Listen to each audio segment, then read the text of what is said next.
Yeah, good, no longer noon. Good afternoon, everyone. Thank you so much for being here. My name is Ian Cummings. I'm a GIS specialist at U-Spatial, University of Minnesota, Twin Cities. I am a member of Stacy's hazard mitigation planning team, and I was involved in the creation of the Extreme Heat in Minnesota webpage and the two dashboards that form part of it in collaboration with the Minnesota Department of Health's Climate and Health Program. So once again, thank you all for being here. Thanks, Ian. So today we'll walk through the growing impacts of extreme heat here in Minnesota and nationally, the tools that communities have that they can use to prepare, and how to put these resources into action. Before we begin, if you could please take a poll, we would like to get to know you a little bit, see who's here for the webinar today.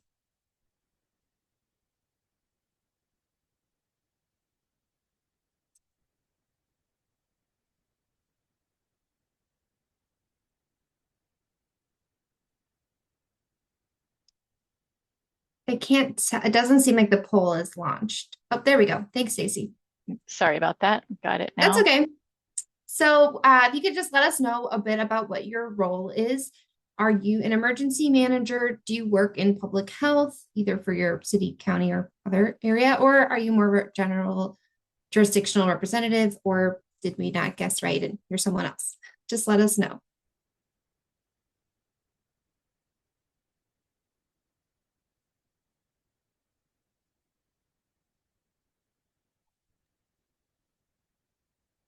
Okay, we've got most everyone there. All right, great. So it looks like a third of you guys are from public health, um, and a little bit between a third and half are other. Great. If you want to let us know what your role is, you can let us know in the chat. But we also have some emergency managers, jurisdictional representatives. Great. Well, thanks everyone for being here.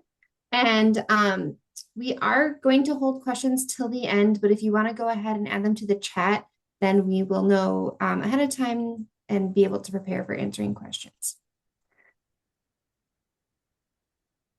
Okay. So You're let's you're dive in. switching your slides, right? Yep. So our learning objectives for today are, like I said, to understand the impacts of heat. It's already affecting people and we know it demands proactive planning, but what does that effect look like? What are some key tools and resources? We'll share specifically ones from the Minnesota Department of Health and U-Spatial mapping platform, and then learn about some practical community strategies from peer communities here in Minnesota that have some great examples of actionable approaches that we can use to prepare for extreme heat. So, starting with the big picture, extreme heat is no longer a future problem. Even though we're considered a cold weather state, it's already affecting people across the country and across Minnesota. So, I'll launch another poll, which is, what do you think the number one cause of weather related deaths is in the US? Um, Oh my gosh, I'm sorry about the technical difficulties but that's here. okay. I'm right with you.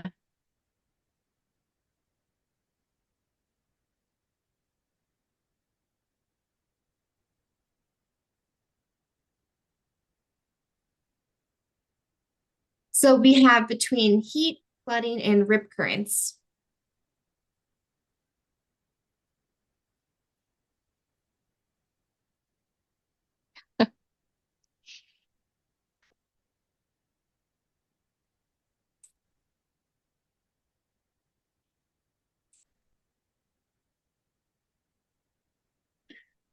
Looks like that's about everyone. Okay, thanks for taking the poll. Um, So, yes, you guys are right. It is heat, and that's why we're here today. So, heat is the leading weather-related cause of death in the United States. In 2023, there were 2,300 heat-related deaths. Heat is twice as deadly as flooding, and heat deaths have doubled in the last 25 years. This is a rapidly accelerating trend. It's not a coincidence. It is something that we can see as a trend. In 2022, Minnesota saw 682 emergency department visits for related to heat, and 63 hospitalizations and 2 deaths from heat. We know that this data is incomplete. It is an undercount. That's because heat-related or heat-exacerbated deaths, which means someone who dies prematurely from hot weather. So, for example, they may have died from cardiovascular disease, but they died during the heat, and we know there was excess cardiovascular related deaths during that hot period.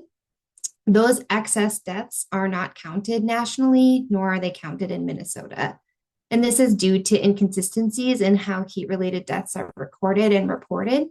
There are some areas where they do count this excess death, and the difference is pretty striking. So, for example, in 1 year in New York City, they saw 7 heat attributable deaths and 570 heat exacerbated deaths. We also know that the heat is getting worse every year. 2023 was the hottest year on record. That was until 2024, and then until 2025. So, like I said, there's a trend here. So I'm going to go ahead and launch the next poll. By the end of the century, the year 2100, which sounds super far away, but isn't actually that far away, how many days over 100 could Minnesota experience? Obviously this is a projection, but 13 days, 26 days, or 40 days.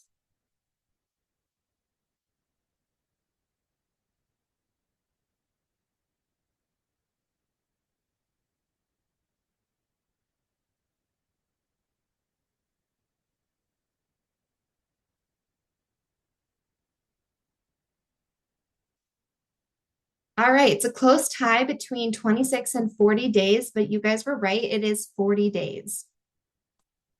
And that is according to projection data from the University of Minnesota Climate Adaptation Partnership.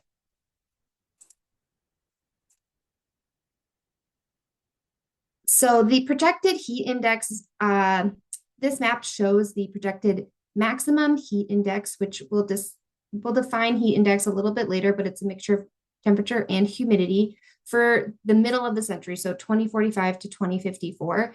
And we see some parts of the state are projected to reach a range of 125 to 135 degrees, which would be the maximum temperature during that time. But this is well beyond what our infrastructure and health systems are currently designed for. So I'm going to ask one more poll.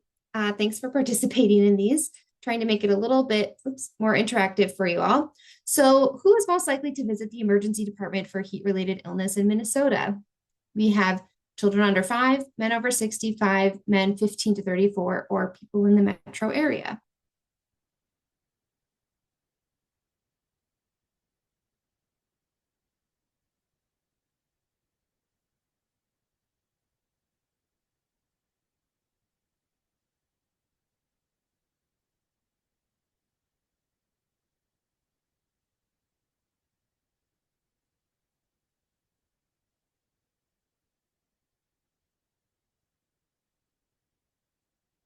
Okay. All right. So this was a bit of a trick question because there's actually 2 answers. It's men over 65 and men ages 15 to 34.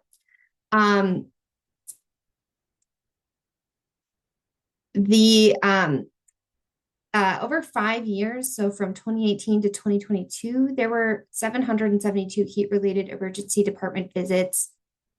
That's an average of 13.4 visits per 100,000 people.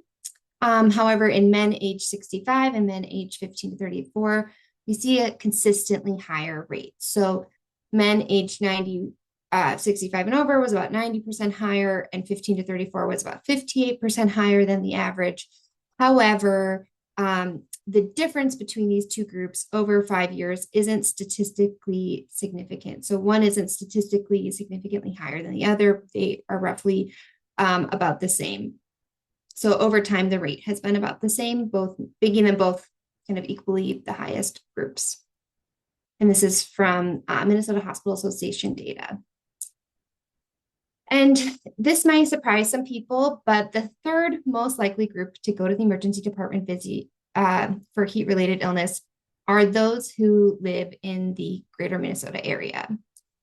People in rural Minnesota are 98% more likely to need emergency care compared to those who live in the 7-county metro. So often we do think of heat as sort of an urban or related to buildings, which it is related to. There is this thing called the heat island effect or urban heat island effect, but we are seeing emergency department visits more in the rural parts of the state. But the key message here is that heat illness is preventable with planning. So I'm going to dive into the next part of my presentation, which talks about heat-related resources from the Minnesota Department of Health. I'm first going to introduce our Extreme Heat Toolkit, which has 3 sections with resources, communications, materials, and an overview of extreme heat. That's what the first chapter is, a bit of an overview, similar to the overview I just gave: heat alert, definitions, data and trends, the interplay between humidity and air quality, who are we concerned about from a health perspective, looking at symptoms and vulnerable groups, and environmental considerations, because heat and the environment do have a very interesting relationship. So I think I'm going to skip the next poll for the sake of time and move on to looking at the second part of the toolkit, which is tools for decision making. So how to initiate community-wide response. So I'm going to just take a quick peek at some tools that we think are pretty important, but you can definitely take your time and dive deeper into this toolkit on your own time, because we're going to go over it at a pretty high level today. So the first you may have seen before is the National Weather Service Heat Index chart. So like I mentioned earlier, heat index is a common measurement, and when we talk about heat, it's sometimes referred to as the real feel. So it takes into account the temperature and relative humidity. So you can see here, this is a chart that sort of helps you figure out what the heat index would be based on the percent relative humidity and the temperature in degrees Fahrenheit. The next tool that we recommend is co-developed by NOAA, National Weather Service, and CDC.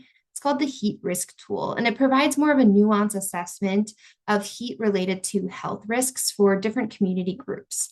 The great thing about this tool is not just the color coordinated risk, but also seeing it on a map. So here's a nationwide map, but you can, during heat events, see it zoomed into Minnesota scale. But it helps us sort of understand not just the experience of heat, but the impacts of heat in a map-based information. This personally is my favorite tool, the OSHA NIOSH Heat Safety Tool app. 2 QR codes for you to download. If you're an Apple user, use the black one on the left or Android on the right. But this personally is sort of all of the previous tools in one. It's super easy to use. You just pull up the app on your phone. It's free. And it's great for on-the-ground use, like for schools, employers or employees, outdoor workers. Super easy to use and great visuals.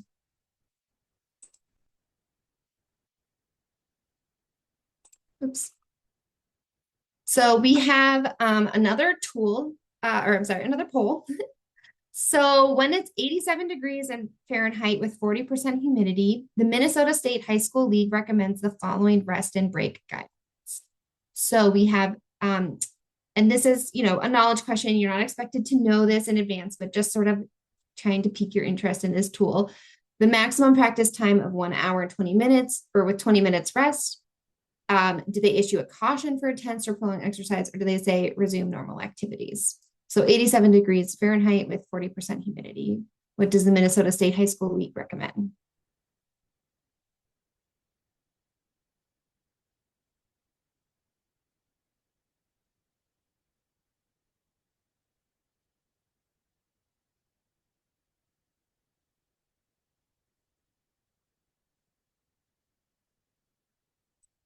All right. So 63% of you said caution for intense prolonged exercise. And actually, the answer is A, maximum practice time of 1 hour, 20 minutes rest throughout the hour. So this answer also surprised me. I found this guide to be relatively cautious and conservative in their recommendations, but it is something that's good to know and can help inform policy or decision making. So we'll have a link for that in these slides when we share with you all. The third section of this toolkit is all about communications. We cover social media, audience-specific messaging, radio scripts, press release templates, infographics, and print materials. To the extent that's possible, we've made these more or less templates that you can customize for use in your communities. We also have 2 new web pages. I encourage you to check them out. And this is also where you can download our toolkit and find even more materials. One of them is aimed at the general public, and the other is designed for useful resources for professionals such as yourselves. We also offer a variety of print materials. You can contact us. Our contact information is at the end of this slide or this PowerPoint, and we can share with you what we can. If we don't have enough to share with you, we could send you the original file and you can print them yourselves. But we have these posters, brochures, tip sheets. I want to just point out the 2 tip sheets on the right have a lot of great information and actually took a lot of time to develop. So I encourage you to go and take a look at them. But the tip sheet is really ideas for staying cool. And then signs and symptoms talks about the difference between heat exhaustion and heat stroke, whereas heat stroke is a medical emergency. So if someone does display those symptoms, the recommendation is to call 911. We also have 5 poster designs, depending on the audience you're trying to target. So go ahead and check those out and let us know if we can send you any, or like I said, send you the design file. So moving right along, I want to talk about our newest tool, which will be released in the upcoming weeks. This is specifically for planning a heat emergency response, and it's a template that you can customize for your community. So the template purpose and structure gives jurisdictional and ready-to-use framework for rapid decision-making during a heat emergency. It's fully customizable with where you'll see there's suggested text or areas where you can fill in with local details. It's not a complete heat plan, and you can add or remove content based on local needs. And there's areas to help you with alignment with local ordinances and authority structures.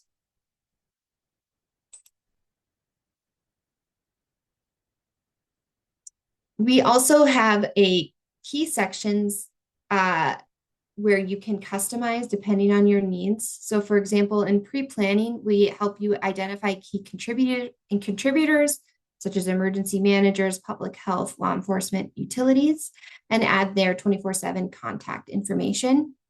Then identifying at-risk populations. We have a large list that you can then tailor to your community, including everyone from older adults to residents with limited cooling access or transportation or English proficiency. Then finally, we have activation indicators. So this would involve working with National Weather Service or local public health to potentially define triggers for your activation. So things to consider, such as the heat index thresholds that we reviewed, or nighttime temperatures, or perhaps based on the size of an event, such as a fair or marathon, or syndromic surveillance, which is emergency medical service or emergency department information. Finally, we have information on how to operationalize this template. So this is kind of where planning becomes action. Where are you assigning leaders, defining triggers, and documenting communication strategies? So in your response actions, this is, encourages you to choose actions that your jurisdiction can reliably execute out of a list of longer options. And for each action, there's a row where you can define the responsible person, the backup contact, and notes. We also have a template for deactivation and post-activation or after action. So what is the clear criteria for your community in a deactivation? whether it's an alert from the National Weather Service, the heat index drops, the grid stabilizes. How are you going to define that? And how will those notifications go out to your community? And then what to do afterwards, including hot wash, incident log, track metrics. So really giving you lots of pieces of the puzzle that you can put together to create your own unique template for your community. We also include in both the toolkit and the template some wonderful planning examples from peer counties across the state. We wanted to highlight 4. We have Nicollet County, who created a regional activation guide and a multi-tier checklist for escalating risk. If you are from any of these counties, feel free to say hi in the chat or post links to your tools. They'll also be included in the PowerPoint slides. Finally, or second, we have Olmsted County, which in their 2024 hazard mitigation plan, they identify extreme heat as a major threat and detail sort of the health, infrastructure, and economic impacts, also looking at who in their community is at heightened risk. And it also links heat risk to compounding hazards like flooding, drought, wildfire, and highlights sort of national scale cost of some of these emergencies. Then we have Hennepin County. They, in their 2024 Urban Heat Island Mapping Project, used volunteers to collect temperature and humidity data and show how it affects different communities.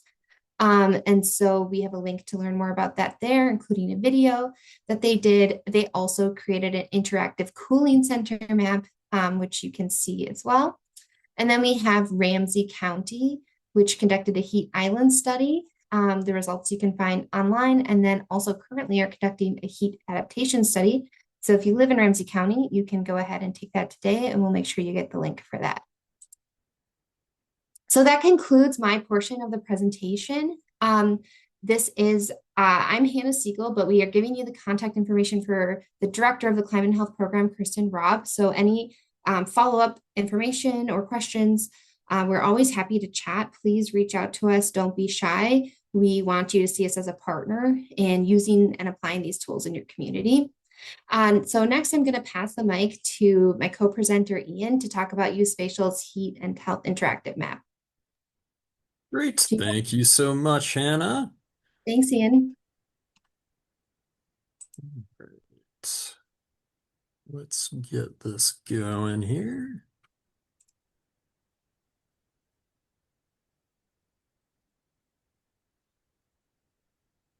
Okay, so today I am going to be demonstrating the Extreme Heat in Minnesota webpage that U-Spatial developed alongside the Minnesota Department of Health. The Heat and Health Interactive Map is one tool on that page, and I will show you another one as well. But first things first, how do you get to this page? Well, you can go to that short little Z link there, z.umn.edu/heat-tool. There's also a QR code there in case you want to save the URL that way.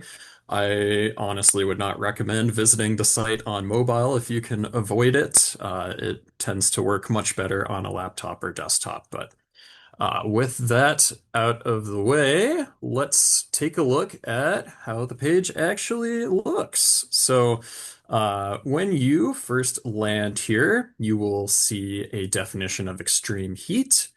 You will get definitions of heat index, extreme heat watches, heat advisories, and extreme heat warnings as well. And you'll also get an overview of heat risk. So as Hannah mentioned, heat risk is a tool that was developed in collaboration between the National Weather Service and the Centers for Disease Control and Prevention. And it's designed to provide a forecast of the potential level of risk of heat-related impacts to occur over a 24-hour period. So I'm just going to open this link right quick. As Hannah demonstrated, one of the really cool things about heat risk is this forecast map for the United States that you can use to get a sense of the forecasted level of heat. But you can also use the data in other ways to get a better understanding of the history of heat impacts in your area. So Um, Before I get into the tool that allows you to do that, just a little more information about the different categories of heat risk.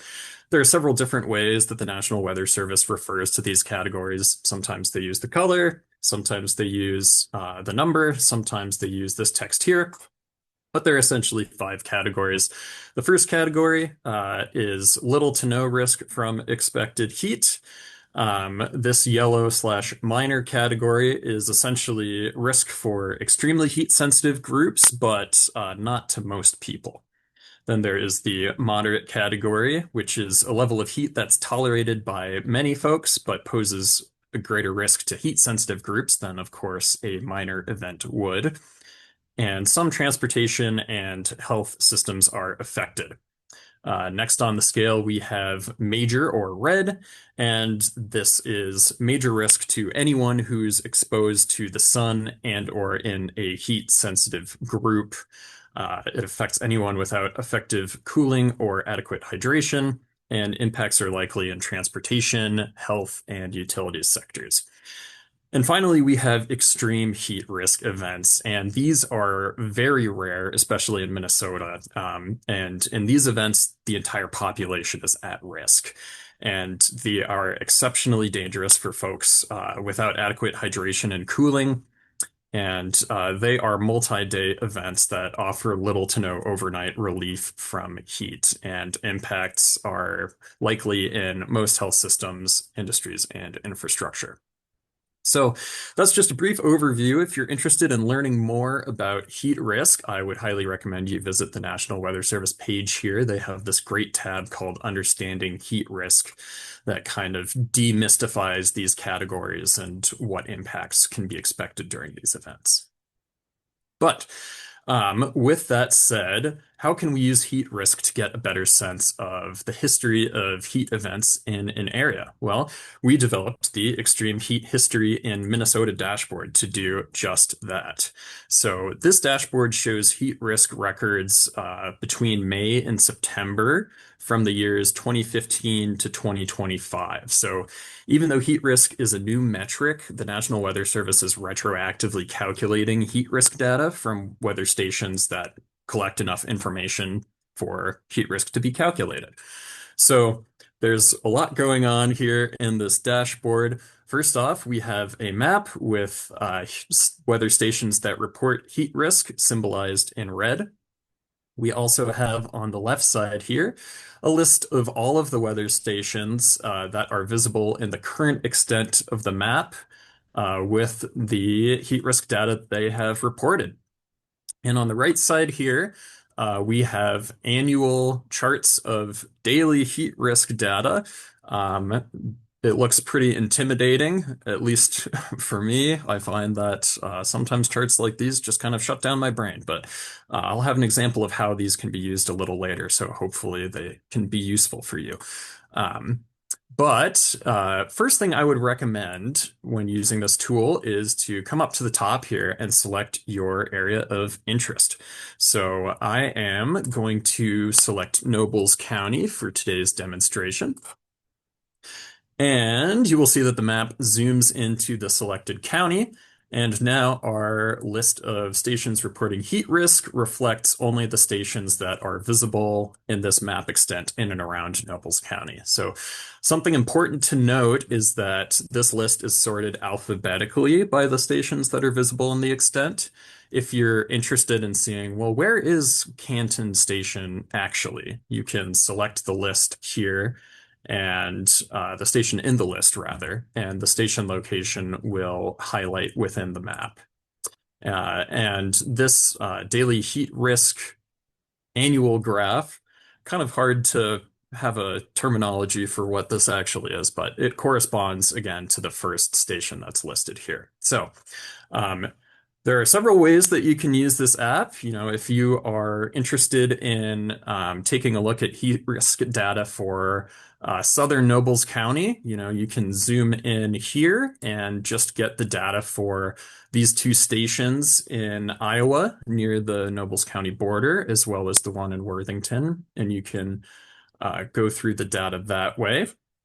Something I want to demonstrate is that In addition to kind of panning around to the station that you want to focus on, you can also just select that station in the map and it will filter accordingly. So let's say that you're a resident of Worthington or maybe a planner for the city of Worthington, and you want to get a better sense of the recent history of heat events in the county. So you can select the station here and see not just the total number of minor, moderate, major, and extreme heat risk events that have happened in our period of interest, but you also get annualized averages of those as well. So that is a really powerful insight at a glance.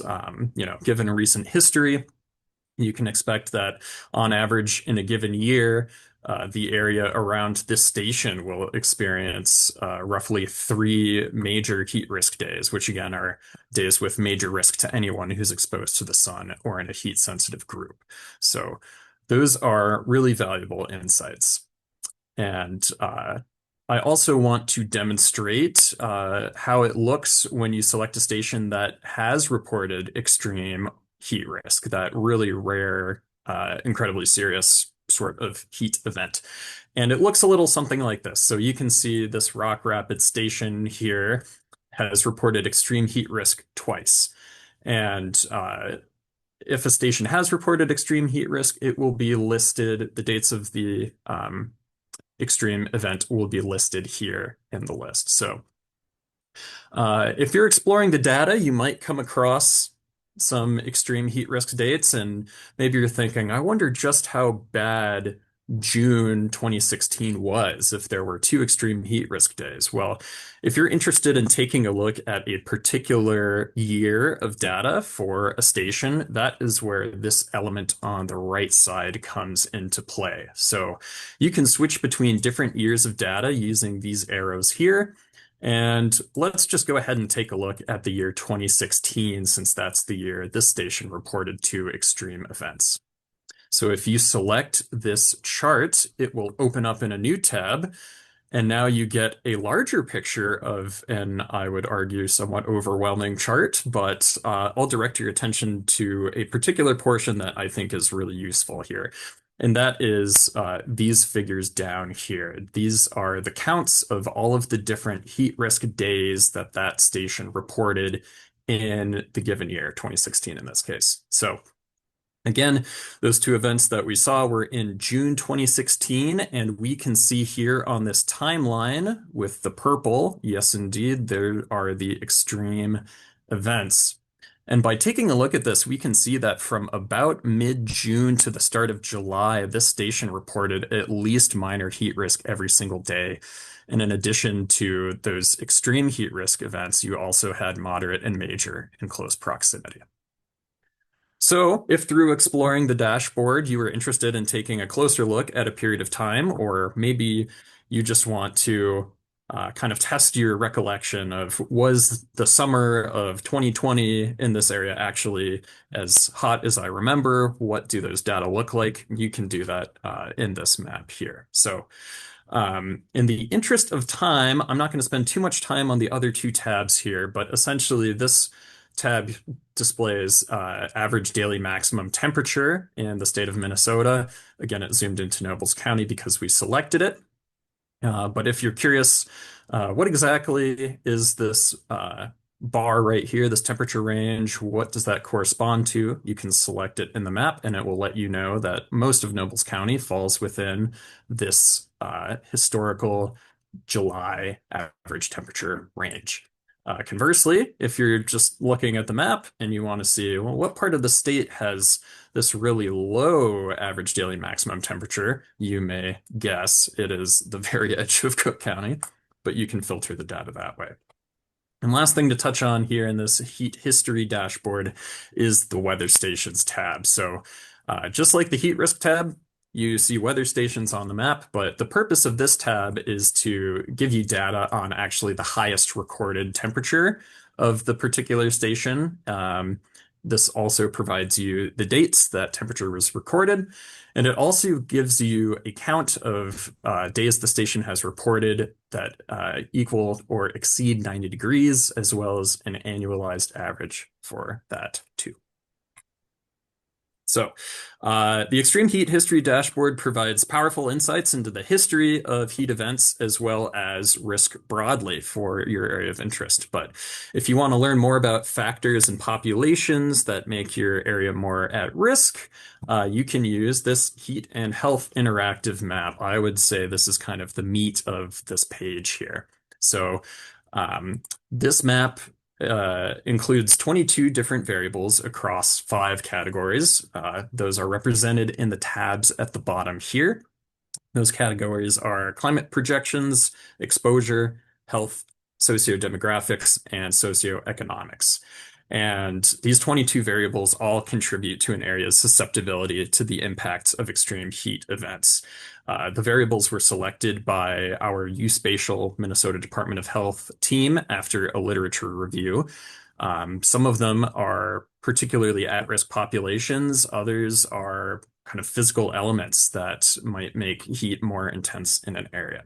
So if you want to learn more about the data in this dashboard, I will direct you to this collapsible sidebar here. This has links to all of the source data that we use in here, as well as a data document that will give you more insight into how we process the data and put them into the dashboard, just in case you end up really curious about the data. So again, I would recommend when you reach this dashboard, first thing I would recommend is to select your, pardon me, your area of interest. Let's do Otter Tail County this time around. And just like the Extreme Heat History dashboard, it's loading a little slowly over screen share here. There we go. The map will automatically zoom into the region surrounding your county of interest. And you will automatically get statistics in the category whose tab you are in.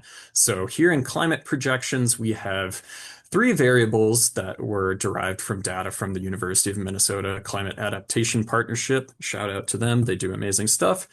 And these 3 statistics have to do with mid-century totals under a very high emissions scenario. So you get 3 different statistics here. The change in days over 90 degrees projected by mid-century under that very high emissions scenario. That is a significant number. You also get the total projected number of days exceeding or equaling or exceeding 90 degrees, as well as the projected number of days by mid-century with the minimum temperature greater than 75.2 degrees. So again, the high nighttime temperature component. So what I would recommend for this dashboard after you select your area of interest is to just go through the tabs and see what variables are available to map and what data you get pulled up just by selecting the county. So here in the exposure tab, we have heat trapping surfaces. This is more of an exploratory variable. As Hannah mentioned, if an area has more heat trapping surfaces, you get sort of the urban heat island effect. Heat will feel more intense if there's more pavement and buildings for it to reflect off of. You also get a statistic for people working outdoors. I saw earlier in the chat someone asking if the men in kind of teenage to mid-30s range has to do with correlation to people working outdoors. People working outdoors are, of course, amongst the very most vulnerable people to extreme heat. So you get your county's rate of people working outdoors. Here in the health tab, there are 5 different variables relating to health. And I want to point out that in addition to getting the statistics for your county for these 5 variables, you also get this icon.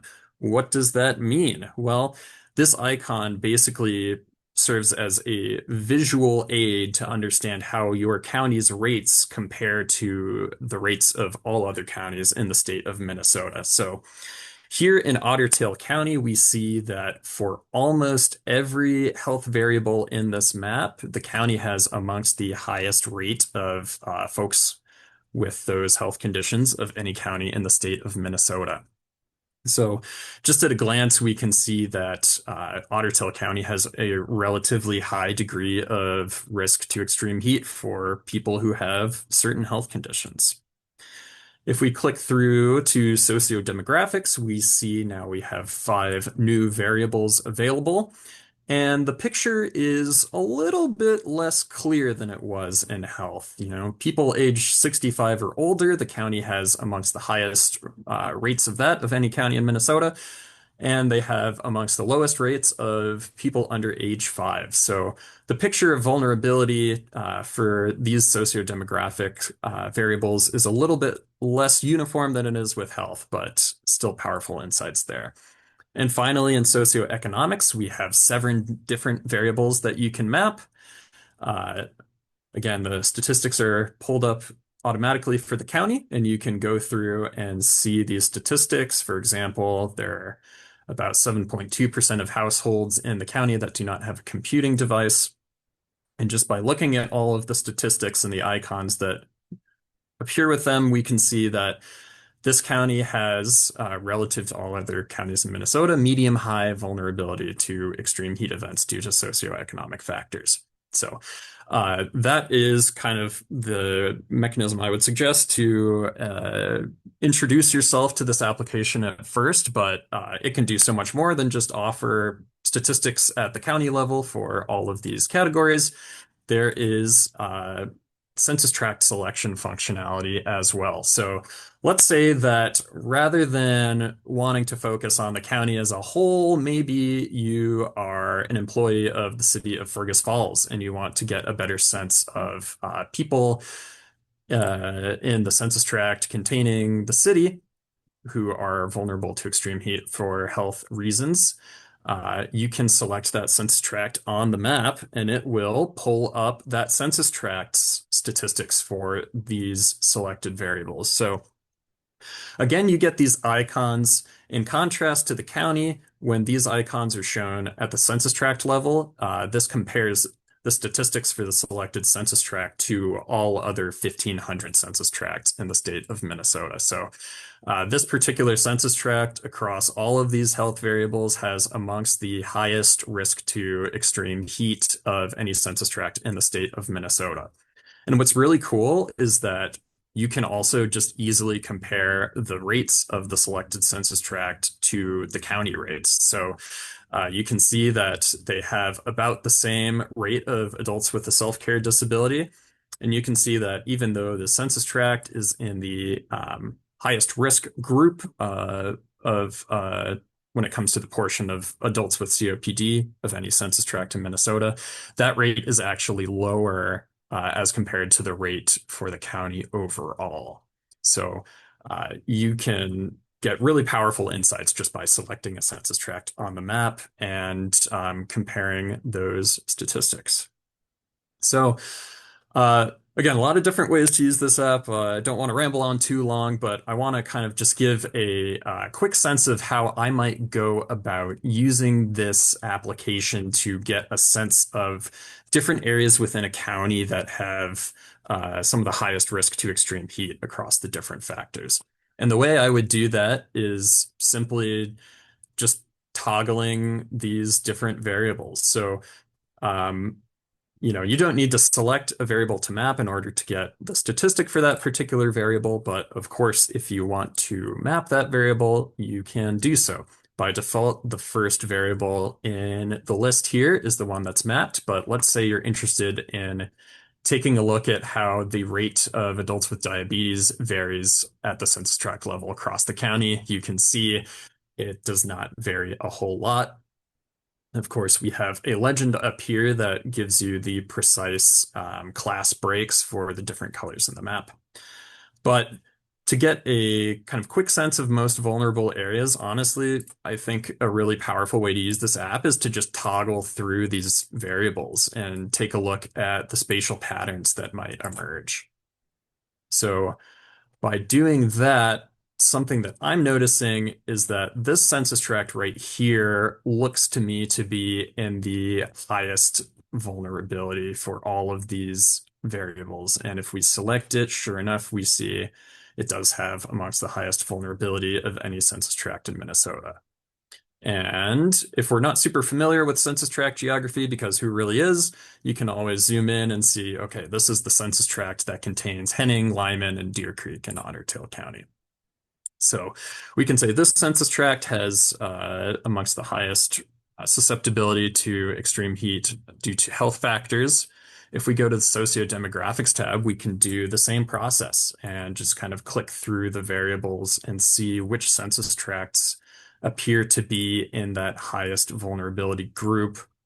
And one that's really jumping out to me in this example is this tract right here. So let's select that. And sure enough, we see that for all but one of these variables and sociodemographic factors, it has amongst the highest vulnerability of any census tract in Minnesota. And just for good measure, let's try it again with socioeconomics. We can flip through the 7 variables here. Something to note is that 2 of these variables are at the county scale, so you will not see any variation at the census tract level. But if we continue toggling through, I am noticing that, let's take a look at this census tract. This one again. Again, it has, for a lot of these statistics, it falls into the highest vulnerability group for any census tract in Minnesota. And for the remaining ones, it falls into medium high.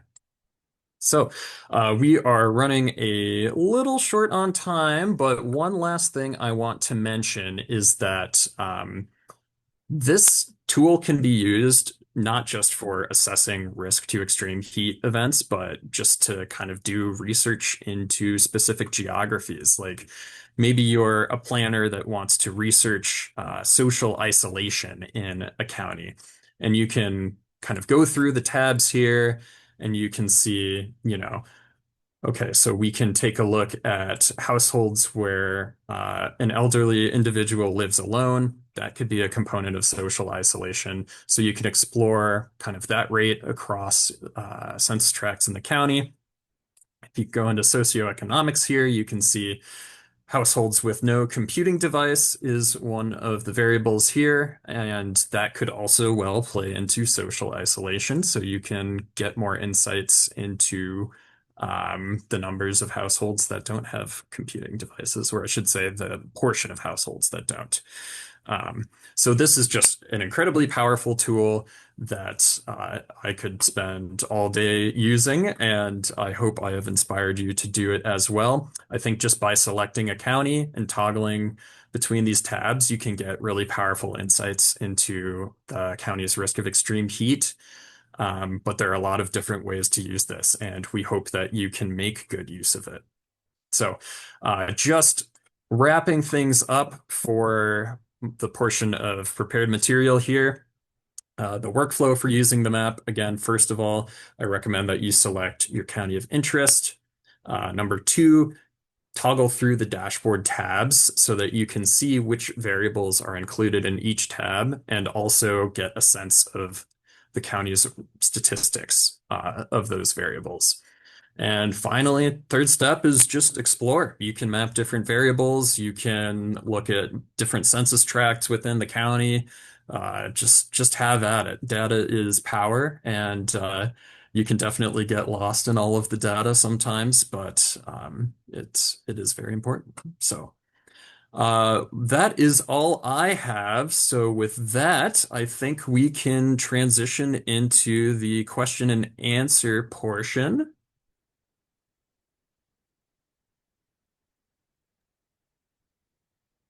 Were great presentations. Whoops, those were great presentations, Hannah and Ian. Thank you. All right, I think Hannah has addressed some questions in the chat already. We can actually address questions verbally now too. We have a few minutes if anyone wanted to raise their hand to ask a question, and either Hannah or Ian could answer orally. Have a thought? And while we're waiting for any questions, I do want to remind you all that we do have more webinars coming up, and we have a website set up where we have those announcements, but also we will be posting the slides and the video recording of this webinar on that site as well. So I'm going to put that in the chat. So that is where you can see the video. It won't happen. It'll take a few days to process that, but we will get it out there. I can go ahead and take a stab at answering some of the questions. I did answer in the chat, but for the sake of also capturing some of the answers in the recording, we do appreciate the comment about outdoor workers being a vulnerable group. We don't have, based on syndromic data, the ability to conclude that the 15 to 34-year-old males are in rural areas are outdoor workers, but we are trying to understand that a little bit more by looking at work-related illness data. But we do, and to also answer about, looking at sort of statewide policy for worker protection. There are worker protections in terms of sort of a OSHA standard of having a safe workplace. And there are some guidelines related to heat, but there are not currently any sort of statewide rules that prohibit non-essential outdoor work during extreme heat. Some states do have this. If you're interested in learning more, I know California, Oregon, and Washington do, but Minnesota hasn't taken that step yet. And there were talks of OSHA looking more into this, starting back in 2021, but that's sort of been in the rulemaking process since. And so I'm not sure what the status of that is, and it's definitely not at an enforceable level yet. That being said, communities can make their own mandates. So I suggested some in the chat, looking at sort of work stoppage thresholds, mandatory rest, shade, or water schedules, acclimatization plans. So DLI and OSHA mentioned on their website, and I should have mentioned today that a huge issue is acclimatization, getting acclimatized to the weather. So basically, we're not used to heat. So when it's hot, it always feels hotter up first. 80 degrees in May is going to feel much hotter than 80 degrees in August. We're just not used to it yet. So we do see more heat-related illness at the start of the season. So getting out these early messages in front of potential extreme heat, which can start as soon as May. And also sort of looking at shift scheduling, public cooling infrastructure. So there's other ways that at the local level, their policy that could impact worker safety. And that's something that we at the health department would be happy to talk to you about when thinking about drafting policy, or even just recommendations, or how to brief your communities on some of these risks. So please don't hesitate to reach out to us. And then we also have a question about pregnancy, which pregnant people are definitely a high-risk group that we do note. However, pregnancy is a bit of one of those areas where syndromic surveillance might fall a little bit short. We do know that pregnant people are at higher risk for overheating. However, we're not necessarily seeing pregnant people in emergency department visit data or EMS data. So that doesn't mean that they're not affected by heat. It just means that the data that we look at to talk about high-risk groups doesn't reflect that. And that could be for many reasons. So it's still an important group to include, but just kind of getting into the nitty-gritty of our epi analysis and where there's some shortcomings there. And so I think I answered most of the questions. Oh yeah, and then there is in the template, we do discuss the connection between air quality and heat. That's a very important connection. It's something we're still at the state figuring out how to talk about, just because air quality is so new and looking at wildfire smoke impact is so new. So just first establishing that that is a real risk and people should take precautions during poor air quality due to wildfire smoke. However, there's this interplay between what to do in extreme heat and what to do with poor air quality, and sometimes those advice contradict each other. And so when they're both at the same time, it's a little bit more difficult and creates sort of this third separate category of response. So it's definitely a nuanced discussion and something we're trying to talk about, but just also trying to catch up with where we're at as a state in terms of our familiarity with these issues and how to respond with them. But again, please see us as a resource, always happy to think through how to discuss these issues in your communities. One question I see from John, is there any data on the number of households without air conditioning? So when we were in the kind of exploratory part of the project, looking at the data that are available and what variables we might choose for the map, we were disappointed in just how little data there actually are on air conditioning use. And so one of the kind of more robust proxy variables that we use in the heat and health interactive map is actually cost burden renters. Specifically, let me pull up the full statistical definition. Occupied housing units where renters' housing costs are over 50% of household income in the past 12 months. That is one of the variables in the socioeconomics tab of the map. And with that variable, we're trying to approximate folks who are so cost burdened that they might not run their air conditioning just because they're cost burdened, even though running air conditioning would help reduce their risk. So that could also get to potentially, not having a vehicle with great air conditioning. We have a variable for households with no vehicle available that has to do with getting to cooling centers and also just not, having one less place with air conditioning. But for sure, that was something that we thought about and tried to kind of find proxy variables to address.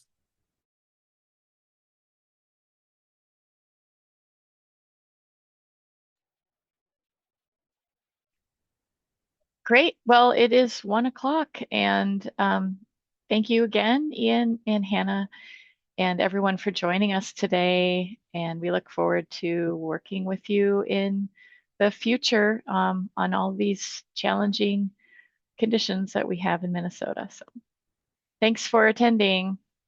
Thanks, everybody. Thank you so much. Take care.